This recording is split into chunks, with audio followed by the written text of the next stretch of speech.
नमस्कार, मैं Sandeep Tiwari. Railway exams की प्रिपरेशन हम लोग प्लान कर चुके हैं। हमने अभी तक दो परीक्षाओं को टारगेट किया था जो आपको आगे फेस करनी है, ये एनटीपीसी और ग्रुप डी। लेकिन एक बड़ा अवसर और आपके सामने है जो कि एएलपी के रूप में है। तो एएलपी का भी एग्जाम, असिस्टेंट लोको पायलट का एग्जाम भी कंफर्म हो चुका है। इसका भी नोटिफिकेशन लगभग 10,000 पदों पर आपको 10 अप्रैल तक देखने को मिल जाएगा। तो यह भी एक बड़ा ही अवसर आपके लिए है। अब मैं इस परीक्षा की तैयारियों में जो मैथ्स के लिए मैं आपको प्रोवाइड कर रहा हूं, उन सभी 25 से 30 सवालों के लिए जो आपकी परीक्षा में आपको फेस करने को मिलेंगे, रेलवे के नेचर के हिसाब से, रेलवे के पैटर्न के हिसाब से, उसमें मैं एएलपी को भी शामिल कर रहा हूं। और आप सभी लोग अब फोकस होकर के इन तीनों परीक्षाओं के लिए मैथ्स के इस कंटेंट को अचीव करिए। प्रतिदिन की कनेक्टिविटी में मिसलेनियस सवालों को, कॉन्सेप्ट के सवालों को, प्रैक्टिस को, मॉडल पेपर को और सब कुछ एक अच्छे से एनालिटिकल मोड में लेकर आगे बढ़ते रहिए। जो हम लोगों ने एक प्लान बनाया है, जो हम लोगों ने एक विश्वास बनाया है, उसको हम लोग पूर्ण करेंगे और इतना विश्वास आप रखिए। बाकी मेरी तरफ से यह कमिटमेंट चलता रहेगा, यह प्रयास चलता रहेगा जो आप लोग के लिए बहुत ही बेहतर होने वाला है। मेरे लिए बस आप इतना कर सकते हैं कि सेशंस आप लाइक कर सकते हैं, वीडियो को एक रीच दे सकते हैं शेयर करके। और अगर अच्छा लगे, हमारे साथ जुड़े रहने का मन करे, कभी भी कोई हम लोग कनेक्टिविटी में एक दूसरे के साथ जुड़ सके, तो आप इस चैनल को भी सब्सक्राइब कर लीजिएगा और टेलीग्राम ग्रुप को भी जो डिस्क्रिप्शन में दिया गया उसको भी आप ज्वाइन कर लीजिएगा। मैं देर ना करते हुए आप सभी को सवालों की तरफ ले चलता हूं। आप सभी पेन कॉपी उठा ले, मेरे साथ एक एक सवाल की कनेक्टिविटी में जुड़े, प्रश्नों का उत्तर देते चले, जहां भी डाउट्स हो आप उसको पूछते चले। विश्वास मानिए आपकी बेहतर प्रिपरेशन आपकी हमारे साथ हो पाएगी। पहले सवाल पर मैं आपको लेकर चलता हूं जो एकदम रेलवे पैटर्न, क्योंकि रेलवे अपने हिसाब से सवालों को बनाता है। आप सवाल देखिए, अगर सरलीकरण भी आएगा तो कुछ इस प्रकार से जैसे यहाँ पर दिया हुआ है। हालांकि एक नेचुरल सवाल है, एकदम नॉर्मल, जैसे ऐसे होता है कि इस पैटर्न को हम कंफ्यूज थोड़ी हैं। हम केवल कैलकुलेशन में अगर अच्छे हैं तो इस सवाल को बहुत बेहतर कर सकते हैं। बॉडमास का रूल लगेगा, यहाँ पर भाग का सिंबल है, इसके पहले 3 टर्म मल्टीप्लाइड है। अब भाग भले ही यह होगा, किससे होगा? इसके वर्गमूल से। तो ये मान के चलिए तीनों पद ही ऊपर हैं, क्योंकि गुणा तो करना ही करना है। 2704 का वर्गमूल पहले निकालने का प्रयास करिए। इसके लिए इस भाग नंबर को 2 पार्ट्स में ब्रेक कर दीजिए। 4 के लिए या तो 2 आएगा या तो 8 आएगा, क्योंकि 8 8 64 और 2 दूना 4 होता है। 27 के लिए एक नंबर सोचिए जिसका वर्ग 27 हो या उससे कम, तो 5 का वर्ग होता है 25, और 5 के वर्ग में हम लोग यहाँ पर अब जानते हैं कि भाई 6 का तो 36 ही होगा, तो इसलिए यहाँ पर 5 रखना सही है। 5 के साथ या तो 2 होगा या तो 8 होगा। कैसे होगा, कौन होगा, सुनिए। 5 के वर्ग में 5 जोड़िए तो कितना आएगा, बताया 30। 30 27 से ज्यादा है तो आप छोटे को सेलेक्ट करिए, अर्थात इसका वर्गमूल हो जाएगा 52। अब अपने पास ऊपर है 28, गुणे है 8 और गुणे है 988, गुणे है 988, डिवाइड बाई अपने पास हो गया है 52। अब आप इसका सोल्यूशन समझिए कैसे किया जाएगा। 13 चौके 52 होता है और 13 से 7 91, 13 छंगे 78 होता है। करेक्ट है। और कुछ देख लीजिए जो आपको इजिली सॉल्व होता नजर आए, जो अच्छे से हल हो पाए, कोई ऐसी प्रॉब्लम ना होने पाए। 4 दूना 8 होता है, 28 दूना 56 होता है। 56 गुणे 76 है, आप देख पा रहे हैं यहाँ पर। और सामने आपको पता है y प्लस 649 है। y प्लस 649 है। अगर सबके इंड डिजिट ऑप्शन में अलग अलग होते तो हम ऑप्शन के इंड डिजिट से ही जाते, बट ऐसे में हमें प्रोडक्ट पर काम करना चाहिए। थोड़ा सा प्रोडक्ट पैटर्न भी आप जान लीजिएगा। जैसे 56 है 2 डिजिट का नंबर, ये 76 है, ये भी 2 डिजिट का नंबर। आप इसका प्रोडक्ट कैसे कर पाते, सुनिए। 6 का कर दीजिए मल्टीप्लीकेशन 36 होगा, 5 छंगे 30, 7 छंगे 42, 5 छंगे 30, 7 छंगे 42, 30 और 72 होता है। 72 लिख दीजिएगा, 7 बचे 35 कर दीजिएगा। यहाँ पर ये 6 होगा, 72 3 75 5 हासिल 7 होगा, 35 7 42 होगा। यह प्रोडक्ट 4256 होगा। कितना हो रहा है, 4256। 4256 में बस 649 आप घटा भर दीजिए, काम हो जाएगा। 16 से 9 7 होता है, 4 से 4 0 हो जाएगा, ये 12 से 6 6 होगा, यहाँ पर आपके पास 3 हो जाएगा, 3607 होगा। 3607 सी ऑप्शन में इसका सही उत्तर आपको फेस करने को। देखिए प्रॉब्लम ये थी ना, ये 7 और था, नहीं तो हम ऐसे भी बता सकते थे। फिलहाल इतनी कैलकुलेशन आपको सीखनी और समझनी चाहिए। पहला सवाल डन होता है, दूसरे पर आप मेरे साथ बढ़ रहे हैं। सुधा का व्यय उसकी बचत से 200% अधिक है। जो खर्च करती है ना, बचत से 2 गुना ज्यादा, 200% ज्यादा। यदि उसके व्यय में 4% की कमी आती है, जो उसका खर्च होता है उसमें 4% का रिडक्शन कमी आती है, और बचत में 28% की वृद्धि हो जाती है, तो उसकी आय में कितने प्रतिशत की वृद्धि होती है, ये हमको बताना है। जनरल सवाल है, कोई ऐसी प्रॉब्लम की बात नहीं है। सब लोग दिमाग में रखिएगा, एक बात दिमाग में रखिए, क्या कि जो आय होता है 2 चीजों से बना होता है, व्यय और बचत से। व्यय और बचत से, मतलब इन दोनों को जब जोड़ते हैं तो जाकर के आय जनरेट होती है। जैसे सवाल में कहा है उसका व्यय बचत से 200% ज्यादा है, मतलब जो बचत होगा उससे व्यय जो है, बचत से जो व्यय होगा 200% ज्यादा होगा। मैं आपको बड़े ही आंकड़ों पर लेकर चलूंगा, ज्यादा अच्छा रहेगा, नहीं तो तुलनात्मक आप जा सकते हैं, बट तुलनात्मक में थोड़ा बहुत फंसता है जब कैलकुलेशन में कमी वृद्धि की बात आती है। अब हम ऐसे मान लेते हैं बचत को अगर हमने 100 माना तो व्यय आपका 200 जुड़ जाएगा, इसमें 300 हो जाएगा। करेक्ट है, 200% का मतलब, और 100 एक आंकड़ा ऐसा होता है ना जिसपे जितना परसेंट आप लीजिए उतना ही उसका मान होता है। 100 का 200% 200 ही होगा, 200 जोड़ दीजिए 100 में, 300 हो जाएगा। यदि उसके व्यय में 4% की कमी होती है, अगर हम 4% की बात करें, किसी का देखो 1% क्या होता है, जैसे मान लीजिए 300 है, 300 का 1% क्या होगा पता है, इस पर स्थान, दो स्थान पर दशमलव लगा दें तो 1% का मान इसका 3 हो जाएगा, और 3 चौके 12, अगर हम 12 इसमें घटा देते हैं तो यह मान आपका 288 हो जाएगा। यह मान 288, और साथ उसका जो खर्च था, व्यय था, उसमें 4% की कमी आ गई, 288 हो गया। लेकिन बचत में 28% की वृद्धि, तो बहुत शानदार, देखिए आपके पास 128 हो गया। 2800 में जोड़ना घटाना बहुत आसान होता है परसेंटेज को, 128 हो गया। अब कह रहा तो उसकी आय में, अब यहां पर इन दोनों को जोड़ने से ही तो आय बनेगी। अच्छा, पहले कितनी थी आय, ये थी, क्या थी बताइए, 100 और 300 मिलकर 400 आय थी। अभी आय कितनी हो गई बताएं, 8 8 16 है, 8 2 10 1 11 है, 2 1 3 1 416 हो गई, मतलब 400 से 416 हो गई। 400 से 416 देख लीजिएगा ध्यान से, यहां पर आप काट पीट सकते हैं हल्का फुल्का अगर चाहें, जैसे इसको 4, अगर हम 4 से काटते 100 हो जाएगा, और 4 से इसको भी काटते हैं, एक देखिए 108 हो जाएगा। तो इस हिसाब से अगर हम लोग चलते हैं तो 100 से यहाँ पर 8 हो रहा है, 108, मतलब 8% की वृद्धि। अब हम लोगों को यहाँ पर एक हल्का फुल्का डाउट बनता है जो इस सवाल में था। रियलिटी में अगर इस सवाल के कंफ्यूजन में आप नहीं हैं तो आप यहाँ पर 8% लगाएंगे, जबकि देखिए यहाँ पर 0.08 दिया है। अभी 0.08% दिया है, हम भी कह रहे हैं कि 8% है, हम भी कह रहे हैं। अब इसको कैसे जनरेट किया है, क्या इसका प्रोसेस है, ऑप्शन में भी दिया है और एक्सप्लेन भी ऐसे किया है, और बहुत लोगों ने इसको ऐसे ही बताया भी है, लेकिन मेरे हिसाब से 8% ही होगा। आप किसी भी आंकड़े को लग के देख लीजिएगा, मैं 8% पर ही जाऊंगा। हाँ, अगर ये 0.08 तुलनात्मक होता तो 0.08 में अगर हम परसेंट ना होता, हम इसमें 100 से गुणा करते तो 8 ही आता। समझ रहे हैं ना, जैसे क्या होता है, कोई नंबर में 100 से गुणा करने से वो क्या होता है, नंबर में 100 से गुणा करने से वह भिन्न में परसेंट में बन जाता है। तो 0.08 में अगर 100 से गुणा करते तो बन जाता, अगर हम तुलनात्मक पूछे होते तब आता ये चीज, लेकिन ये परसेंटेज में है, और जो मैं परसेंटेज में बता रहा हूं मैं अपने हिसाब से, आप भी अपने आंसर करना कमेंट, अगर आपको क्या समझ में आया है। आप खुद सोच कर देखिएगा, कोई आंकड़ा लेकर देखिएगा, आपको क्या लगता है, क्या समझ में आता है, जरूर मुझे बताइएगा। ठीक है, मैं दूसरे सवाल से अब बढ़ता हूं तीसरे सवाल पर आपको लेके, फिर मैं उसी हिसाब से प्लान भी कर लूंगा।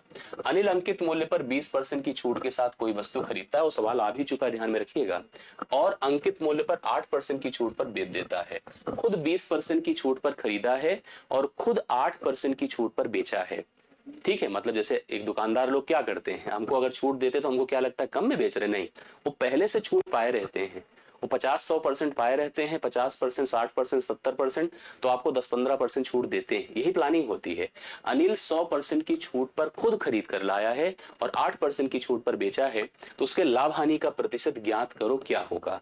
अगर जैसे हम ऐसे कह दें, कोई वस्तु की एमआरपी अगर 100 है और उसने 20% की छूट पर खुद खरीदा है, 20% की छूट पर खरीदा है, जैसे वो भी दरअसल ग्राहक ही था, दुकानदार भी तो ग्राहक ही था। जैसे हमको कोई सामान लेते हैं तो देखते हैं उस पर कोई एक एमआरपी लिखी रहती है, तो हमारे मन में क्या आता है, ये तो इसका दाम ही है।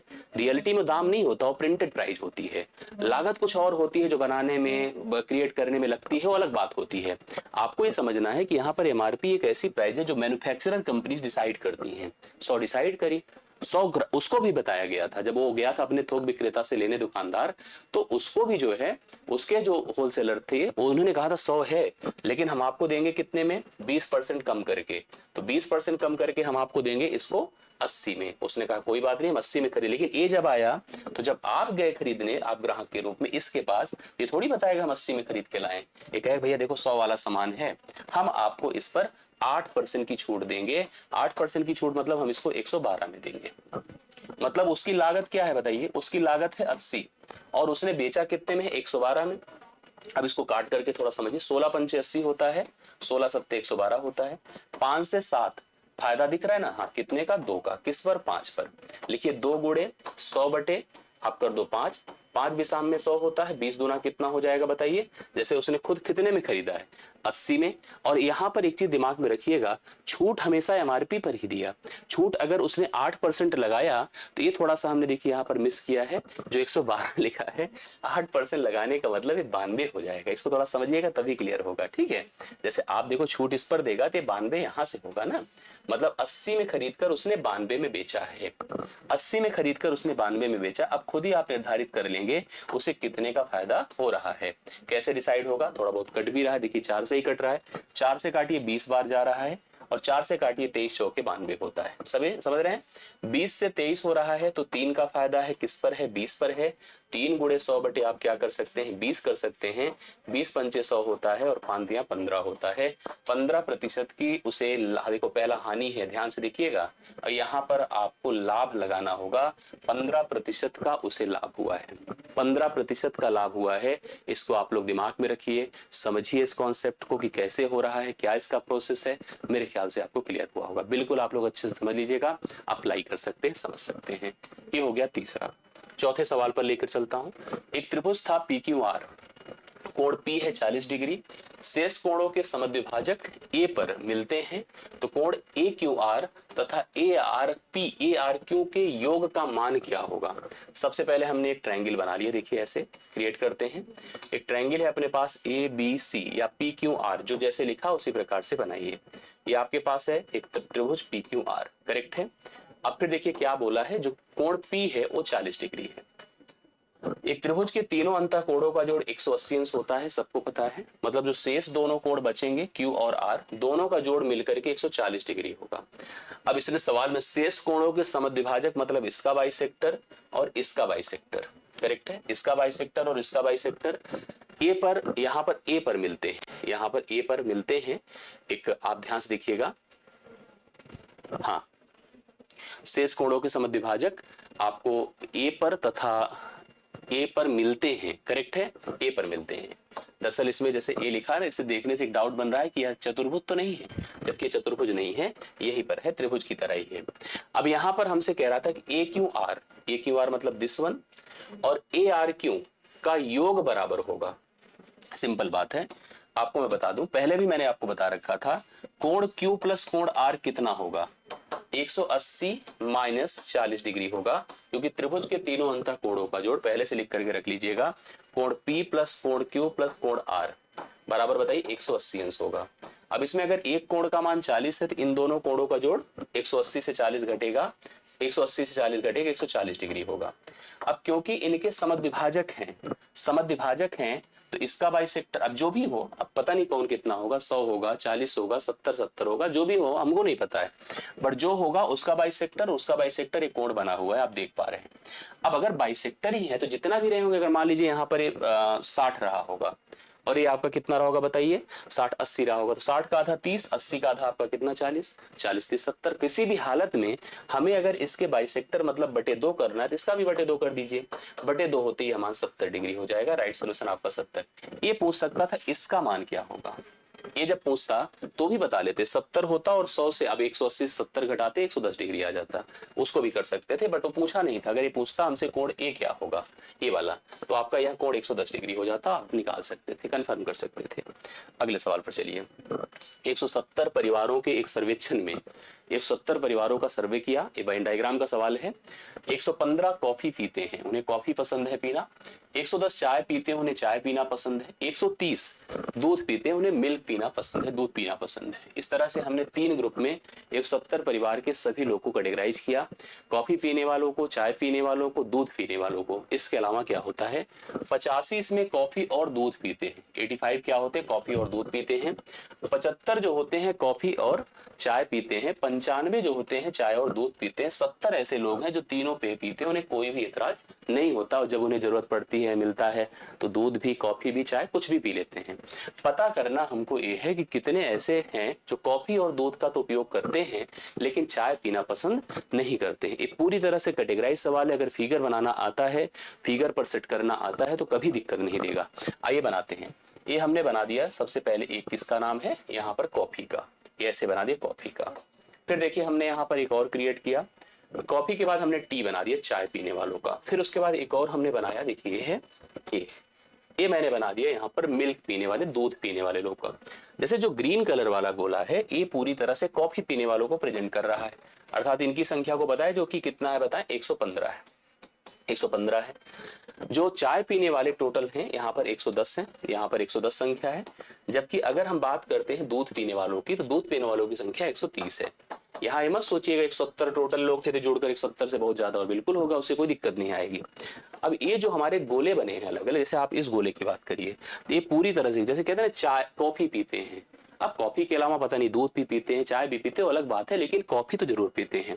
इसमें सबसे पहला काम आप एक करिए कि 70 ऐसे हैं जो तीनों पीते, ये जो सील्ड की तरह बना होता है 70 अर्थात दोनों की बात, तीनों की बात होती है। अब अगर हम इसमें हैं, इसमें क्या है जो कॉफी और चाय दोनों पीते हैं, तो कॉफी और चाय देखिए लिखा होगा यहाँ पर, अगर हम पढ़ते हैं 85 कॉफी और दूध पीते हैं, 85 मतलब यह हो गया कॉफी और दूध, ये वाला हिस्सा ये 85 है, 85 करेक्ट है। 75 कॉफी और चाय पीते हैं, तो कॉफी ए है और चाय है, ये संख्या 75 है, ये वाला हिस्सा, ठीक है। इसके अलावा अगला देखिएगा एक और लिखा होगा 95 चाय और दूध पीते हैं, चाय और दूध, ये 95 हिस्सा है। अब जो हमसे पूछा है उसके पहले एक बात भर ना हो तो भर सकते हैं, जैसे अगर हम बात करें वो पर्सन जो कॉफी और की जो केवल कॉफी और चाय पीते हैं उनकी संख्या 5 होगी, बोलिए क्यों, क्योंकि ये तो 70 था। जो केवल कॉफी और दूध पीते हैं उनकी संख्या 15 होगी, 70 15 मिलकर के 85। जो केवल दूध और चाय पीते हैं उनकी संख्या यहाँ पर 25 होगी। अब सवाल में हमसे क्या बोला है उसको पढ़िएगा, पता करिए कितने कॉफी और दूध का उपयोग करते हैं। कॉफी पीते हैं, दूध पीते हैं, लेकिन चाय का उपयोग नहीं करते हैं, तो चाय का हिस्सा उनका हटाना है। जो कॉफी पीते हैं, दूध पीते हैं, लेकिन चाय का उपयोग नहीं करते, यही संख्या की बात आपसे कर रहा था, जो कॉफी में भी है और दूध में भी है, बट चाय वाले हिस्से से उसको हम गायब कर दें तो यह संख्या हो जाएगी 15। अगर आपने सही से फिगर बना लिया, देखिए ओरल ऐसे आंसर आता है।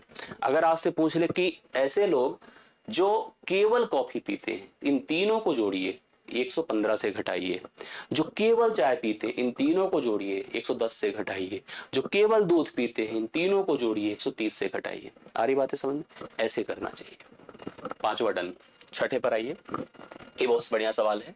कोसेक 2 थीटा बराबर सेक थीटा माइनस 30 डिग्री।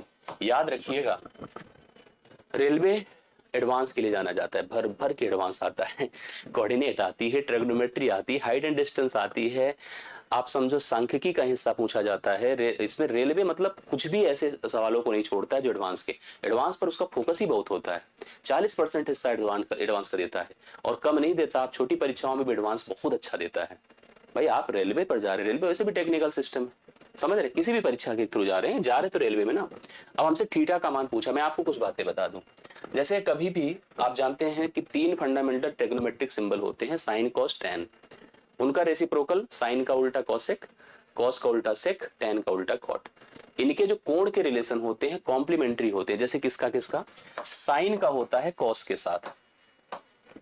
अगर साइन थीटा बराबर कॉस बीटा है, ये तभी पॉसिबल है जब थीटा प्लस बीटा आपका 90 डिग्री के बराबर हो। क्यों? क्योंकि दोनों जुड़कर, जो कोण जुड़कर एक दूसरे के साथ कॉम्प्लीमेंट्री होते हैं, कोटिपूरक होते हैं, तभी मतलब जब कोण दोनों जुड़कर 90 डिग्री होते हैं तो आपस में कॉम्प्लीमेंट्री होते हैं। साइन 30 का मान कॉस 60 के मान के बराबर होगा, क्योंकि 60 30 मिलकर 90 होता है। साइन 45 का मान कॉस 45 के बराबर हो, क्योंकि 45 45 90 होता है। जिस प्रकार से, अच्छा हम कैसे प्रेजेंट करते हैं, ऐसे कहते हैं sine theta is equal to cos 90 degree minus theta. उल्टा भी लिख सकते हैं कि cos theta is equal to sine 90 degree minus, बात एक ही होती है। जैसे साइन कॉस का रिलेशन होता है वैसे टेन कॉट के साथ होता है ना, टैन कॉट के साथ होता है, वैसे सेक कोसेक के साथ होता है।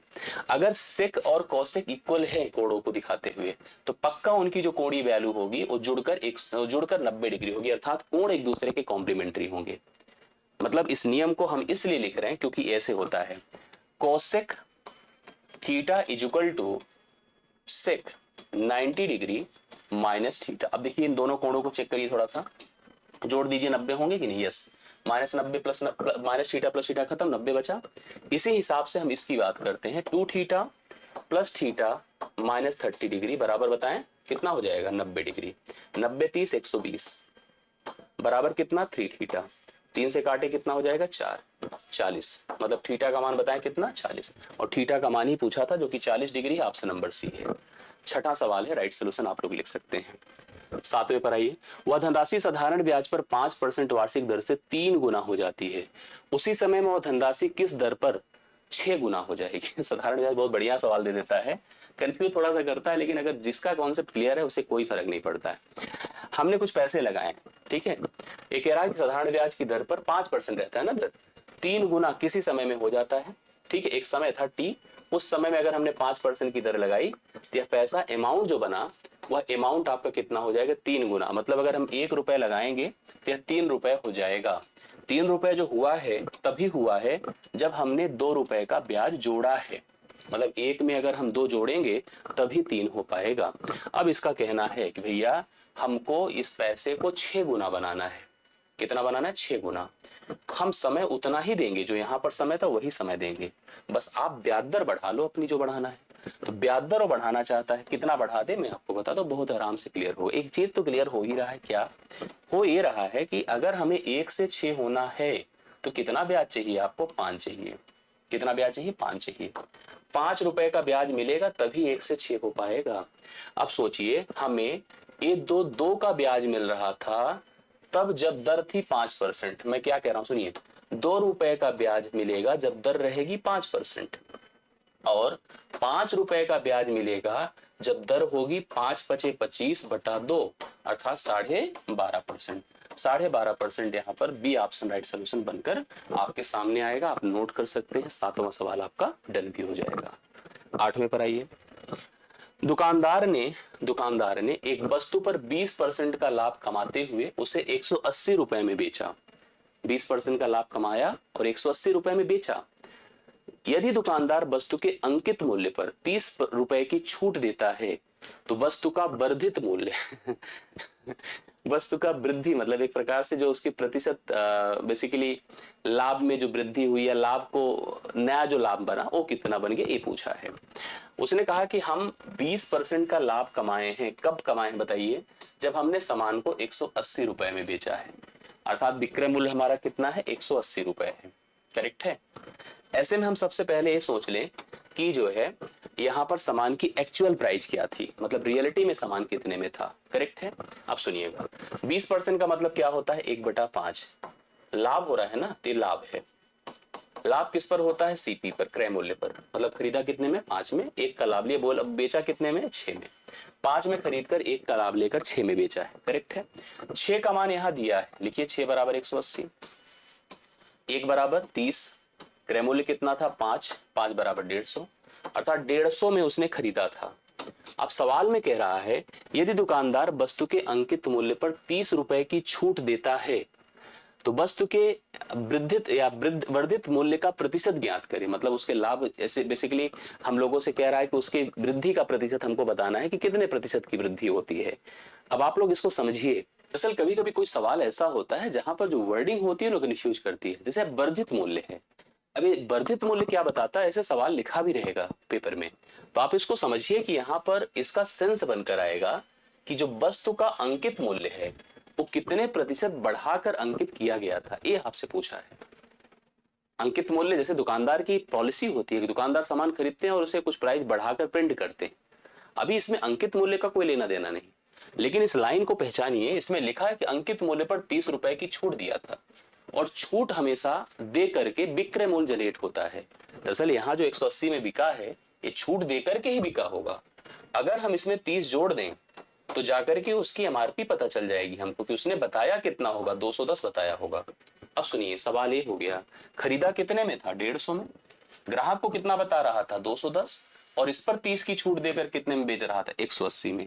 तो आप बताइए कि क्रय मूल्य से कितना बढ़ाया था? क्रय मूल्य कितना था? 150। ग्राहक को कितना बता रहा था? 210। ग्राहक कितना बता रहा था? 210। अब आप खुद समझिए कि कितना बढ़ाया है। इस पर इससे कितना बढ़ा, चाहे थोड़ा सा आसान कर सकते हैं, शून्य, 3 पचे 15, 3 सते 21, 5 से 7 होना, 2 बढ़ना, 2 किस पर बढ़ना, 5 पर बढ़ना। लिखिए 2 गुणे 100 बटे हम 5 कर देते हैं, 5 20 हम में 100 होता है, 20 दूना 40% की वृद्धि उसने किया था, जो आपको ऑप्शन नंबर डी में देखने को मिल रही है। केवल वर्डिंग से कंफ्यूज हो सकते हैं, बाकी सवाल को जो समझ रहा है आंसर जरूर दे पाएगा।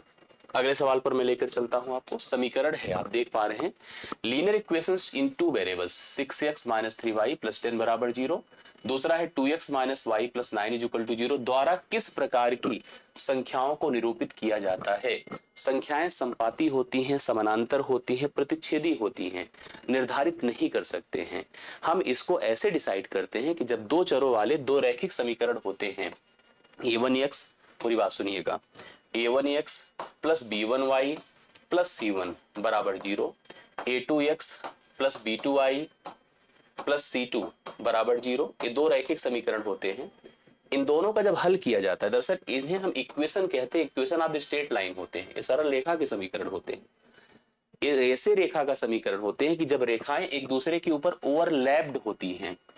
ओवरलैप्ड होने का मतलब होता है कि एक दूसरे के ऊपर सेट हैं, और इसका अर्थ है कि उस दोनों समीकरणों के अनंत हल होते हैं। क्या होते हैं? अनंत हल। ऐसी स्थिति में उस भाई ये सारे के सारे पॉइंट्स दोनों समीकरणों को संतुष्ट कर रहे हैं, उन्हें अनंत हल होना कहते हैं, इसे संपाती होना कहते हैं, इसे कोलाइड मतलब एक तरह से उसी लाइन पर ही कोलिनियर होना कहते हैं। समानांतर का मतलब एक रेखा ऐसे जाई, एक रेखा ऐसे गई, दोनों का एक दूसरे से जीवन में कभी लेना देना कुछ नहीं होता है। इसका मतलब नो सोल्यूशन, कोई ऐसा हल ही नहीं मिल पाता है उस समीकरण का, और ऐसी स्थिति बनती है समानांतर की। प्रतिच्छेदी होने का मतलब ऐसे इंटरसेक्ट करना, केवल एक पॉइंट होता है जो दोनों समीकरणों को संतुष्ट करता है, इसे कहते हैं यूनिक सोल्यूशन। अब सुनिए कब कैसे क्या बनता है यूनिक सोल्यूशन और सारी चीजें। यूनिक सोल्यूशन तब बनता है जब a1/a2 is not equal to b1/b2 है। इन समानांतर होने का मतलब होता है a1/a2 is equal to b1/b2 is not equal to c1/c2। मतलब यहाँ पर समानांतर होने का मतलब नो सोल्यूशन की बात होती है जब a1/a2 बराबर b1/b2 तो है, but not equal to c1/c2। संपाती का मतलब होता है a1/a2 is equal to b1/b2 is equal to c1/c2, मतलब एक से अधिक हल होता है। अब इन दोनों समीकरणों को थोड़ा सा देख लिया जाए, इसको समझते हैं कैसे। 6/2 बराबर -3 डिवाइड बाई -1 -3 डिवाइड बाई -1 बराबर 10/9। मैंने देखा 2 3 6, ये 3 तो हुआ, ये भी 3 ही है, बट यह 10/9 इनकी इक्वल नहीं है। 10/9 इनकी इक्वल नहीं है। इसका मतलब क्या हुआ, a1/a2 है बट इक्वल टू b1/b2 है, but not equal to c1/c2 है। अर्थात हम समझ गए कि इनका कोई हल नहीं होगा। अब जब कोई हल नहीं होगा तो रेखाएं एक दूसरे के समांतर होंगी, एक पैरेलल होंगी, जो बी ऑप्शन में आपको दिया है। इस सवाल का सही हल आप लोग नोट कर सकते हैं। इसको अच्छे से पढ़िएगा, मैंने कुछ वीडियोस दिए थे जब मैं आरपीएफ की तैयारी करा रहा था, और इस पर मैंने पूरा अप्रोच आपको समझाया था कि कैसे कैसे क्या स्थिति बन सकती है समांतर रेखाओं की, जो दो चरों पे आधारित रैखिक समीकरणों की, उनके सोल्यूशन की, उनके नेचर को समझने की। तो आपको अगर वहां से क्लियर करोगे तो बहुत अच्छा रहेगा। देखिए हम लोग आते हैं 10वें सवाल पर। एवरेज का एक शानदार सवाल है जो आपकी परीक्षा से बहुत कनेक्ट करता है। थोड़ा सा देखने में अजीब लगता है लेकिन कंफ्यूजन नहीं है, बहुत ध्यान से सुनिएगा, ओरल भी आंसर हो जाएगा और इसका सोल्यूशन हम लोग ट्रेडिशनल भी प्लान कर सकते हैं। क्वेश्चन क्या है, एक क्लास में लड़कों की औसत आयु 18 साल है, संख्या नहीं दे रखा है कितने संख्या थी। फिर क्या होता है, 26 साल की आयु का एक लड़का इस कक्षा को छोड़कर चला गया, मतलब उसको बाहर कर दिया गया, निकल गया, बाहर कर दिया हमने। इसके बाद दो नए लड़के क्लास में शामिल हो गए, एक गया था, दो आए हैं, मतलब संख्या बराबर नहीं रह गई, संख्या में एक का इंक्रीज हुआ। अगर ज्यादातर सवाल ऐसे होते हैं कि रिप्लेसमेंट होता है, जिसमें एक जाता है तो एक आता है, वो सवाल एकदम ओरल हो जाता है, आंख बंद करके सोल्यूशन कर सकते हैं। यदि कक्षा में आप सभी लड़कों की औसत आयु अब भी 18 ही है, मतलब औसत में भी परिवर्तन नहीं हुआ है, सबसे अच्छी बात है। तो जो शामिल हो रहे हैं दोनों बच्चे, दोनों लड़के, उनकी औसत उम्र बताएं क्या होगा। अच्छा एक बात सब करने से पहले जान लीजिएगा, औसत क्या होता है, योग बटा संख्या। अर्थात अगर कभी योग भी निकालना हो तो औसत गुणे, हम पहले तो आप इसको समीकरण से बताते हैं, फिर हम ओरल भी बता देते हैं आप लोगों को। ध्यान सुनिएगा, यहाँ लिखा मैंने संख्या, यहाँ लिखा मैंने औसत, और हम सब जानते हैं कि योग क्या होता है, औसत गुणे संख्या। योग भी लिख देते हैं, कोई दिक्कत की बात नहीं। संख्या नहीं पता है, यह लिखा, औसत था 18, बताएं योग कितना था 18 n। अब देखिए क्या क्या हो रहा है इसमें। सबसे पहली चीज तो एक निकल रहा है और दो आ रहे हैं, दो में से एक घटा एक, तो संख्या कितनी हो गई n+1। औसत में कोई परिवर्तन नहीं है, लेकिन टोटल मान में परिवर्तन देखो कैसे हुआ है। इसमें से 26 साल का निकला है लड़का और दो बच्चे आए हैं। जो आए हैं दोनों की उम्र हम मान रहे हैं ए, दोनों की है, ठीक है, दोनों का योग होगा जो आएगा, इसको 2 से भाग करने से औसत बनेगा। अब देखो, अच्छा संख्या गुणे औसत ही तो योग होता है, 18 गुणे n+1 कर दीजिए, ठीक कर दिया। अब इस मान में इतना हो रहा है, मतलब मैं लिखूंगा क्या, 18n - 26 + a बराबर यहां पर कितना होगा, 18n + 18। 18n से गया तो a का मान कितना हो जाएगा, 26 और 18 44 होता है। अब ये तो जोड़ है ना दोनों का, जो जो दोनों लोग शामिल हो रहे हैं, इनका औसत निकालिए, बटा 2 कर दीजिए, 22 हो जाएगा। तो 22 वर्ष इनका औसत होगा, जो डी ऑप्शन में आपको दिया गया है। ओरल भी जा सकते थे क्योंकि औसत में परिवर्तन तो हुआ नहीं है। तो आप देख रहे हैं 26 साल का लड़का आपकी क्लास से गया है, वो समूह से गया है, 18 से 8 का डिफरेंस हो रहा है, मतलब अगर एक तरह से देखा जाए तो इंक्रीज तो हुआ 8 का, डिक्रीज हुआ 8 का, लेकिन लोग आए हैं, औसत में परिवर्तन हुआ नहीं, औसत वही का वही रह गया। तो आप वहां से भी जनरेट कर सकते हैं, 4 का जो 8 का जो मान आ रहा है, 8 का परिवर्तन हो रहा है, क्यों हो रहा है, क्योंकि दो लोग थे, तो 8/2 करे तो कितना हो गया 4, और 18 में 4 जोड़ दिया, ओरल भी आंसर आ सकता है 22, वैसे भी कर सकते थे। सवाल नंबर 11 पर आइए। यदि निम्नलिखित आंकड़ों का माध्य, जिसे मीन कहते हैं, जिसमें मीन का मतलब एवरेज ही होता है, योग बटा संख्या, ठीक है, यही होता है, x का मान। अब अगर जैसे देखिए यहां पर हमारे पास ऑब्जर्वेशन है और उसकी बारंबारता है, तो जो माध्य का नियम होता है, f1 x1 + f2 x2 + f3 x3 + f4 x4, तो माध्य हो जाएगा x बार = x1 f1, ठीक है, plus x2 f2 plus x3 f3 plus f4 x4 f4 divide by f1 plus f2 plus f3 plus f4, मतलब जितने भी फ्रीक्वेंसीज हैं, बारंबारता है, उन सभी का जोड़ होगा। इसका इसके साथ गुणा करें 210, इसका कर दीजिए कोई फर्क नहीं, 25x ही रहेगा, प्लस इसका करिए 22 × 7 = 154, 1540, 85 गुणे आपका 35 है, इसको थोड़ा ध्यान से देख लीजिएगा, 85 है और 35 है, देखिए क्या हो जाएगा, 5 × 5 = 25, 8 × 5 = 40, 5 दिया 15, 55, 8 × 3 = 24, ये 5 होगा, ये 7 होगा और 29, 2975 है, 2900 कितना है, 75 है। और बारंबारताओं का योग यहाँ पर हमारे सामने है, जो आप देख पा रहे हैं, जोड़िए कितना है, इनको जोड़िए, 21 और 22 मिलकर क्या होता है बताइए, 22 43 होता है, 43 और 35 आपको जोड़ना पड़ेगा, 5 3 8 4 3 7 78 है, ये हो जाएगा 78 + x, और इसका मान कितने के बराबर है बताइए, जो x बार है, x बार का मतलब माध्य है, माध्य कितना है आपका 40 है। 40 गुणे संख्या कर दीजिए, जो संख्या आपके पास दी गई है, टोटल जोड़ है, आप लिख सकते हैं 40 गुणे 78 + x है, और बाकी आप सबको इसको जोड़ना पड़ेगा, ठीक है। इसको जब जोड़ेंगे तो फाइनली देखिए कितना हो जाएगा, जैसे हमारे पास क्या है, 2975 है, हमारे पास 1540 है, हमारे पास 210 है, ओरल भी कर सकते हैं अपने हिसाब से, जितना भी कंफर्टेबल, जैसे 7 4 11 1 12, 2 हासिल 1, 9 1 10 5 15, 15 2 17, 7 हासिल 1, 2 1 3 1 4, 4725 है, 4725 है, प्लस 25 x हो गया, ठीक है, और आप उधर देख ही रहे हैं क्या हो गया है।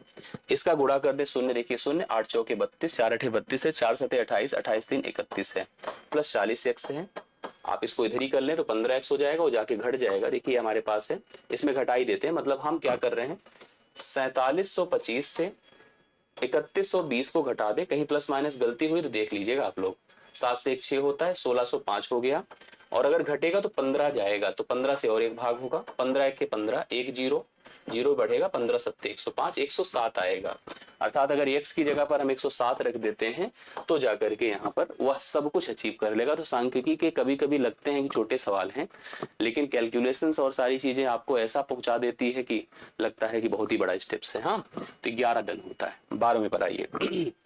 12वां देखिए क्या है, यदि y क्यूब माइनस वन का व्युत्क्रमानुपाती x है, मतलब एक होता है रेसिप्रोकल जिसे कहते हैं समानुपाती x है। यहाँ व्युत्क्रमानुपाती का मतलब अपोजिट रिलेशंस होता है, जैसे आप कहते हैं ना कि स्पीड बढ़ाओ तो टाइम घटेगा, वही होता है concept. y cube minus one का व्युत्क्रमानुपाती x है, तो हम इसको ऐसे लिख सकते हैं y क्यूब माइनस वन बराबर 1/x लिखिए, इसे कहते हैं रेसिप्रोकल।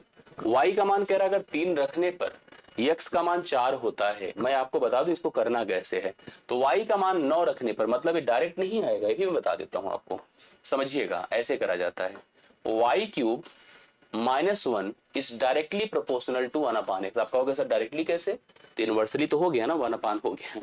इसको हटाया कैसे जाता है, सुनिए y क्यूब माइनस वन बराबर k इंटू 1/x से जो कांस्टेंट से मल्टीप्लाई किया। सवाल में क्या कह रहा है कि y का मान जब 3 रखते हैं तो x का मान 4 होता है, तो y का मान 3 रखिए, 3 3 9 27 माइनस 1 बराबर k गुड़े 1/4 है। तो 27 में से 1 निकलेगा, 26 गुड़े 4 होगा, तो k बराबर 6 4 छंगे 24 4 दूना 8 8 2 कितना हो जाएगा 10। एक बार फिर से देख लीजिए कैसे हो रहा है, ध्यान देखिएगा। 27 26 हो गया, 26 गुड़े 4 कर दे तो यही k का मान है। ऐसे रहने सकते हैं, 4 छंगे 24 है, 4 दूना 8 2 10 है, यहाँ पर k का मान 104 हो गया। अब सुनिए, फिर आइए वहीं पर और लिखिए y क्यूब माइनस वन बराबर k इंटू 1/x। अब k का मान तो कन्फर्म हो चुका है। अब सवाल में कह रहा है कि आप हमको, अगर y का मान हम 9 रखते हैं तो 9 का क्यूब होगा माइनस 1 होगा, k की जगह पर 104 आ चुका है, गुड़े आप क्या कर सकते हैं 1/x।